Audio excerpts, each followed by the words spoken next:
সন্তান আল্লাহ তাআলার পক্ষ থেকে এক বিশেষ নিয়ামত। এই নিয়ামতের মর্ম শুধুমাত্র তারাই বুঝে যাদের ঘরে সন্তান নেই। রাসূল সাল্লাল্লাহু আলাইহি ওয়াসাল্লাম আমাদের সন্তানদেরকে উত্তমভাবে প্রতিপালন করতে বলেছেন এবং তাদেরকে উত্তম শিক্ষায় শিক্ষিত করতে বলেছেন। কেননা একজন নেক সন্তান হলো বাবা মায়ের জন্য পৃথিবীতে রেখে যাওয়া সর্বোত্তম সাদাকা। রাসূল সাল্লাল্লাহু আলাইহি ওয়াসাল্লাম বলেছেন, মৃত্যুর পরেও মানুষের যে আমলগুলো চলমান থাকবে তার মধ্য হতে অন্যতম একটি হলো ওয়ালাদুন সালিহুন ইয়াদউ লাহ, সেই নেক সন্তান যেই সন্তান বাবা মায়ের মৃত্যুর পরে তাদের জন্য দোয়া করবে। প্রিয় বাবা মায়েরা, আপনারা কি দুনিয়াতে এমন কোনো নেক সন্তান রেখে যাচ্ছেন যারা আপনাদের মৃত্যুর পর নামাজ পড়ে আপনাদের জন্য দোয়া করবে, যারা আপনাদের মৃত্যুর পর আপনাদের জন্য দান সাদাকা করবে?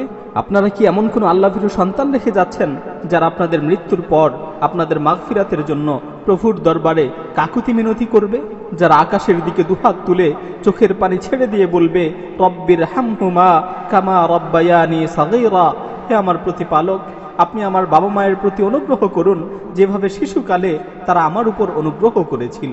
প্রিয় বাবা মায়েরা, আপনারা যদি একজন নেক সন্তান গঠন করতে পারেন তাহলে সেই সন্তানের সকল নেক আমল আপনার আমল নামায়ও লিপিবদ্ধ হবে। আপনার মৃত্যুর পরেও আপনার নেক আমল বন্ধ হবে না। আপনার সন্তান জীবনে যত ওয়াক্ত নামাজ পড়বে, যত পরিমাণ দান সাদাকা করবে, যতগুলো রোজা রাখবে, যতবার হজ করবে, যত ভালো কাজ করবে, সকল ভালো কাজের সমপরিমাণ সওয়াব আপনার আমল নামায়ও লিপিবদ্ধ হবে। কেননা আপনারাই তো আপনাদের সন্তানদের উত্তমভাবে প্রতিপালন করেছেন, তাদেরকে দ্বীনের পথে চলতে শিখিয়েছেন। আল্লাহ তাআলা পবিত্র কালামে মাজিদে ঈমানদারদের লক্ষ্য করে বলেন, ইয়া আইয়ুহাল্লাযীনা আমানু কু আনফুসাকুম ওয়া আহলিকুম নারা, হে ঈমানদারগণ, তোমরা নিজেরা জাহান্নামের আগুন থেকে বাঁচো এবং তোমাদের পরিবার পরিজনদের জাহান্নামের আগুন থেকে বাঁচাও। আল্লাহ তাআলা এই আয়াতে শুধুমাত্র নিজেদের বাঁচতে বলেননি, বরং পরিবারকে জাহান্নামের আগুন থেকে বাঁচাতে বলেছেন। প্রিয় বাবা মায়েরা, আপনারা এমন এক সময়ে আপনাদের সন্তানদেরকে প্রতিপালন করছেন যখন সর্বত্রই ফিতনার ছড়াছড়ি। এজন্যেই সর্বদা সাবধান থাকবেন এই ভয়াবহ ফিতনা যাতে আপনার পরিবারকে গ্রাস করতে না পারে। আপনার সন্তান যাতে কিছুতেই এই ফিতনায় নিমজ্জিত না হয়ে যায়। আপনার সন্তানকে উত্তম চরিত্রে চরিত্রবান করুন। আপনার সন্তানকে সর্বদা সদাচার শিক্ষা দিন, সর্বদা তাকে ভালো কাজে সহায়তা করুন এবং খারাপ কাজ থেকে বিরত রাখুন। আপনার সন্তানকে দ্বীনি শিক্ষায় শিক্ষিত করুন। আপনার সন্তানকে আল্লাহভীরু সন্তান হিসেবে গড়ে তুলুন। প্রিয় বাবা মা, সন্তানের জন্য বেশি বেশি করে আল্লাহর কাছে দোয়া করুন, কেননা বাবা মায়ের দোয়া আল্লাহ তাআলা কবুল করে থাকেন। আপনার সন্তানের জন্য হালাল রিজিকের ব্যবস্থা করুন, তাদেরকে কখনোই হারাম রিজিক খাওয়াবেন না, কেননা হালাল রিজিক অন্তরকে পুত পবিত্র রাখে আর হারাম রিজিক নিজের অজান্তেই অন্তরকে মেরে ফেলে। হে ওই সকল বাবা মায়েরা যারা নিজেদের সন্তানদেরকে উত্তমভাবে প্রতিপালন করছেন না, যারা নিজেদের সন্তানদেরকে দিনদার সন্তান হিসেবে গড়ে তুলছেন না, আপনারা মনে রাখবেন আপনার সন্তান জীবনে যত খারাপ কাজ করবে তার সমপরিমাণ গুনাহ আপনার আমল নামায়ও লিপিবদ্ধ হতে থাকবে। কারণ আপনার সন্তান আপনার কারণে খারাপ হয়েছে। আপনি আপনার সন্তানকে দিন শেখাননি, আপনি আপনার সন্তানকে দিনই পরিবেশে লালন পালন করেননি।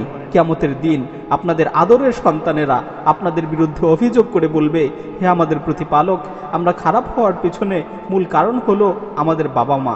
আমাদের বাবা মা আমাদের দিন শেখায়নি, তারা আমাদের কোরআন শেখায়নি, তারা আমাদের জন্য গানের টিচার রেখেছিল, তারা আমাদের জন্য নাচের টিচার রেখেছিল, কিন্তু কোরআন শিখার কোনো ব্যবস্থা তারা আমাদের জন্য করেনি। তারা আরও বলবে, হে আমাদের প্রতিপালক, আমাদের বাসায় দিন পালনের কোনো পরিবেশ ছিল না, আমাদের বাসায় কেউ নামাজ পড়তো না, কেউ রোজা রাখতো না, কেউই ইবাদত করতো না, বাসায় সারাদিন বসে বসে সবাই টিভি দেখতো, আমিও তাদের সাথে বসে বসে টিভি দেখতাম। আমাদের বাবা মা কেউই কখনো এই হারাম কাজগুলো থেকে আমাদের বারণ করতো না। এই অভিযোগ করে সে চিৎকার করে বলবে, রব্বানা আতিহিম দি'ফাইনি মিনাল আযাব, হে আমার প্রতিপালক, যেহেতু আমি তাদের কারণে পথভ্রষ্ট হয়েছি, যেহেতু আমি তাদের কারণে গুনাহগার হয়েছি, যেহেতু আমি তাদের কারণে খারাপ হয়েছি, আপনি তাদেরকে দ্বিগুণ শাস্তি দিন, আপনি তাদেরকে দ্বিগুণ শাস্তি দিন। হে বাবা মায়েরা, সেদিন আপনার সন্তানের এই অভিযোগের ব্যাপারে আপনাদের কি জবাব রয়েছে? সেদিন আল্লাহ তাআলার সামনে আপনি কি জবাব দিবেন? প্রিয় বাবা মায়েরা, আপনারা আপনাদের সন্তানদেরকে প্রতিপালনের ব্যাপারে আল্লাহ তাআলাকে ভয় করুন। আপনাদের সন্তানদেরকে ইসলামী শিক্ষায় শিক্ষিত করুন। আপনাদের ঘরগুলোতে দ্বীনি পরিবেশ তৈরি করুন। দোয়া করি আল্লাহ তাআলা যেন আমাদের সকলকেই নেক সন্তান দান করেন এবং আমাদের কলিজার টুকরো সন্তানগুলোকে তার দ্বীনের জন্য কবুল করেন। আমিন।